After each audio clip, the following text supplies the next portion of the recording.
Hey, good afternoon. How y'all doing? It is WRB. It is a damn fine day to talk about a book, and today we're here for the Pulitzer Project. I believe this is episode 11. We're going to talk about "All the Light We Cannot See" by Anthony Doerr. I want to say this. I keep saying 2015, but I want to say that this won in 2014. Anyway, it won in one of the teens. In 2014 or 2015, this book won the Pulitzer Prize for fiction. Now, this is a weird one. I mean, first of all, it's a really, really good one. It's at a minimum, at a minimally, it's in my top three. Like, I gave it 5 stars, but I think there's still a couple that I like a little bit more than this one. But all of these books have been like inherently American. Like take place in America, about American characters, about African American characters, or Vietnamese American characters, or gay American characters, or they've all been American. And this one is not at all. It doesn't take place in America. Our two main characters are a German boy and a French girl. And so I guess that's not a rule. Like I thought it was a rule. I really did. So another thing about this book, and I'll get into more about the details of the book, but it's a World War II book, and it takes place mostly on an island town off the northern coast of France called Saint Malo, I think. Saint Malo, and it's this like ancient like walled city, like walled town off the coast, and it's bombed by Americans. I mean, we leaflets leaflets have been dropped, to tell everybody to kind of clear out and get out, but this place is bombed, and it says in the front of the book, and I'm not going to be exact about this, but something along the lines of like 80% of this place. Let's see here. I will be specific. It says in August 1944, the historic walled city of Saint Malo, the brightest jewel of the emerald coast of Brittany, France, was almost totally destroyed by fire. Of the 865 buildings within the walls, only 182 remained standing, and all were damaged to some degree. So it that is basically ground zero. That is the the event that this book is about. Now we take these two characters, the French girl and the German boy, and we flash back until they're like leading up stories. But we kind of start there on the it's like 1944. What is the actual date? I want to say it is August 7th, 1944. And then we kind of tell what's happening, and then we flash back and like I said, tell the story of the girl, the story of the boy. This book is the only Pulitzer winning book that in my opinion has James Patterson chapters. And I mean short chapters, like very short, like we'll roll back and forth. Like the longest chapter in this book is probably like 6 pages, but you'll get a lot of like one page chapter. For example, okay, there's an example. There's a chapter, and so that is cool. I mean, I'd be lying to you if I said that I love 50 pages of text with no chapter breaks. But so this is the only one that's been this way so far. So we'll get a little synopsis and we'll talk a little bit more about it.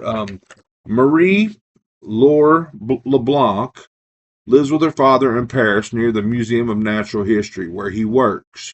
When she is 12, the Nazis occupy Paris, and father and daughter flee to the walled citadel of Saint Malo, where Marie Laure's reclusive great uncle lives in a tall house by the sea.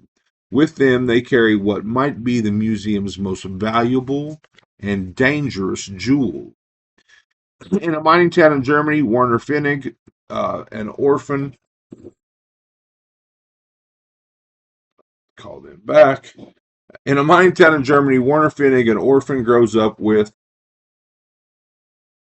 his younger sister, enchanted by a crude radio they find that brings them news and stories from places they have never seen or imagined. Warner becomes an expert at building and fixing these crucial new instruments and is enlisted to use his talent to track down the resistance. Marie Lohr and Werner, from warring countries, both having lost many of the people they love, come together in St. Malo. As Doerr eliminates the ways against all odds, people try to be good to one another. 10 years in the writing, All the Light We Cannot See is a magnificent, deeply moving novel from a writer whose sentences never fail to thrill. Yes, yes, yes. Well, one thing, People Magazine said, intertwined secret radio broadcasts, a cursed diamond, a soldier's deepest doubts into a richly compelling package, irresistible. So yeah, I mean, Werner is a German soldier, but he didn't really have any choice in that. He's an orphan basically. He's brought up in this mining community, and really his only thing his future holds is going back into mine when he turns 15 and probably dying there like his father did. I mean, he wasn't a orphan. He had a father, but his father died in the German mine, and they're like, and so much so that in this mining community there's an orphanage because this happens so often that kids are left without a parent, and then they're just kind of wards of, I don't even want to say wards of the state, more like wards of the mine, right? Like, you don't have a future now except for this mine. And so, but he shows a shit ton of talent with technology, with radios, with all of that. And so he gets, you know, taken in by, I mean, he has to go through like the Hitler Youth and all that stuff. And so it was a weird thing because I don't think I've ever read a book where, you know, you felt sorry for a German soldier, with a lack of a better way of putting it. That um, yeah, I don't know. So that, that made me look at it differently. I mean, the book as a whole made me look at war differently and really like post-war and like what, because I've never looked out my window and knock on wood seen troops marching down the road or troops driving you know uh, tanks through my town, and for anyone that lived through that period of time in Europe, just how that basically defines their entire existence, their entire life. And so um I don't know if it mentions it here, but our main character, the girl, is blind, and there's some really really cool parts in there about uh her reading, about her father giving her, because I guess Braille books were hard to come by and expensive, but she spends a lot of time. There are a lot of ties in this book to Jules Verne and 20,000 Leagues Under the Sea. And so that was really cool. Like even up to the end, there are ties to that. But yeah, I mean, so on the night of August 7th, 1944, she is at this point, they have taken her uncle. I mean, her father has been put in a prison, like a labor camp, and then they've and her uncle's been taken captive. The like the caretaker, the maid or whatever, she has passed away. So she's basically left alone in this house, this 6-story house, and there's something magical about this house. Like this house feels magical, like it almost like it's odd and slightly off center, and it's tall but narrow with the central staircase that all these rooms are off of, and for whatever reason I kept picturing the burrow from Harry Potter, where the Weasleys live, which is crazy. It's crazy to bring that up, I guess, about a when I'm talking about a Pulitzer winning book, but whatever.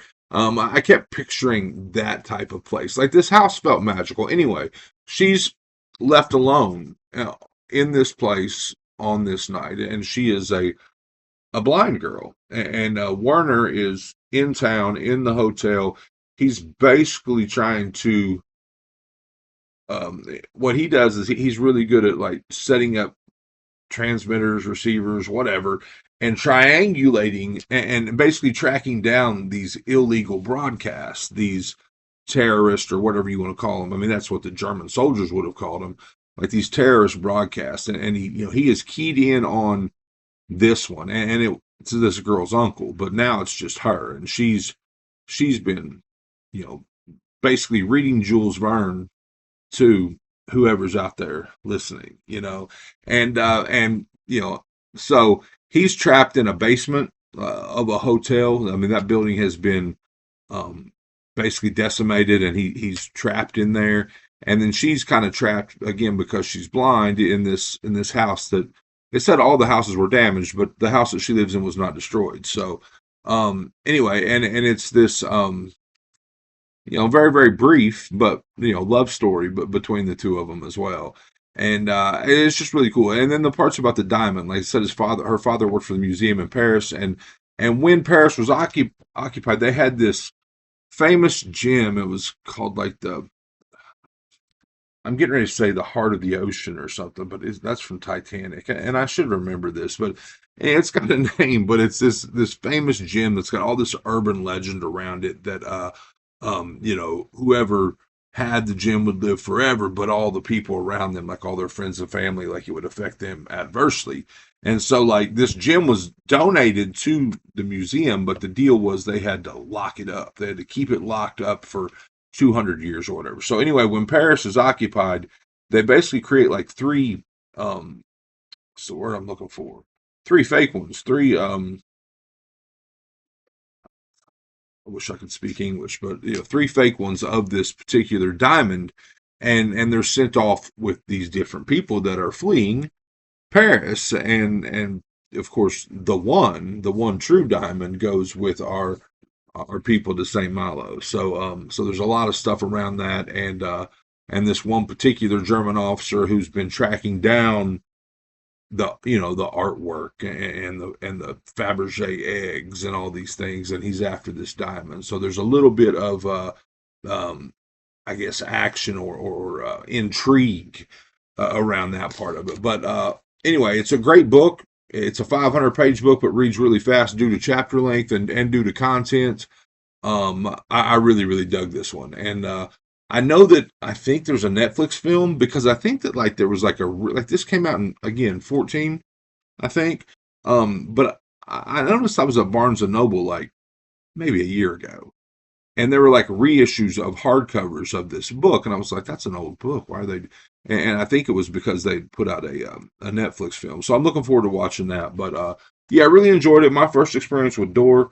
And again, I keep saying this, but these Pulitzer winning books, I mean, I didn't want this, but I kind of thought that I'd come here and say that, yes, I'm out here reading the Pulitzer winners because those people are smarter than me, and they're going to pick. But all in all, they've been kind of a letdown, and that just hasn't been true. Like I've read like 11 of them, and three of them have been 5-star reads for me, and a bunch of 4-star reads, and you guys know I'm pretty greedy with my stars. So for me to say that three of them have been 5-star reads, that kind of says a lot. But this is one of them. All the Light We Cannot See, Anthony Doerr. I absolutely dug the hell out of it. And yeah, that's it. So I hope you enjoyed it. I hope you're enjoying all your books, all of them. And if you want to know, the other ones that have been 5 stars for me have been uh, The Overstory by Richard Powers, and then Demon Copperhead by Barbara Kingsolver. Those are my three favorites so far. Anyway, hope you're enjoying all your books as much as I am. If not, you're reading the wrong damn books.